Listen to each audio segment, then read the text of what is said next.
Praise the lord. రెండో దినవృత్తాంతము గ్రంథం 7వ అధ్యాయం 14వ వచనం. ఆకాశము నుండి నేను వారి ప్రార్థనను విని వారి పాపమును క్షమించి వారి దేశమును స్వస్థపరచుదును. ప్రభువు తన భక్తుడైన సొలొమోను ప్రార్థన చేసినప్పుడు ఇస్తున్న జవాబిది. నేను ప్రార్థన వినే దేవుడను, క్షమించుటకు సిద్ధ మనసు గలవాడను.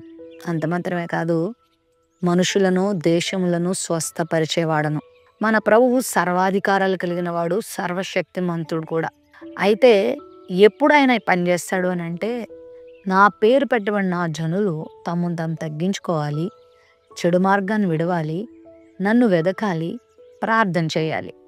అప్పుడు నేను వారి ప్రార్థన వింటాను, వారిని క్షమిస్తాను, వారిని స్వస్థపరుస్తాను. ఈ ఉదయకాల సమయంలో పాపముల చేత, తెలియని బలహీనతల చేత, అపరాధాల చేత నలిగిపోతున్నావా? పాపం చేసేసి దాని పర్యవసానాలకు తల్లడిల్లిపోతున్నావా? తెలియక చేసావు, ప్రభు దగ్గరకు రా, ప్రభు నిన్ను క్షమిస్తాడు. ఒకవేళ అస్వస్థతతో, రోగములతో కుమిలిపోతున్నావా?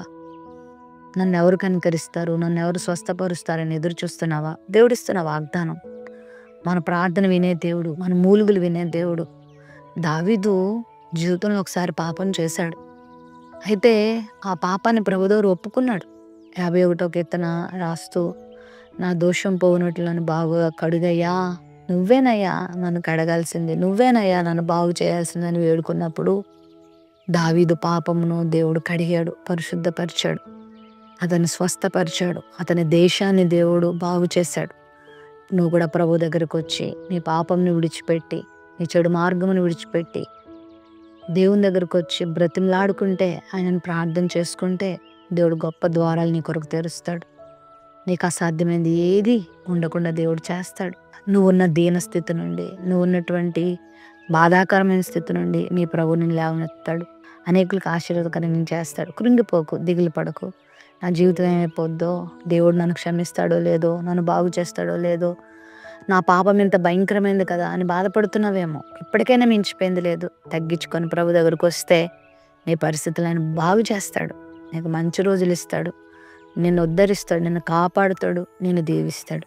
ప్రేమ నమ్మకం కలిగిన మా తండ్రి, మీకు వందనాలు. ఈ ఉదయకాల సమయంలో ఈ వాగ్దానాన్ని వీక్షించిన బిడ్డల జీవితంలో నీ కార్యాలు జరిగించండి.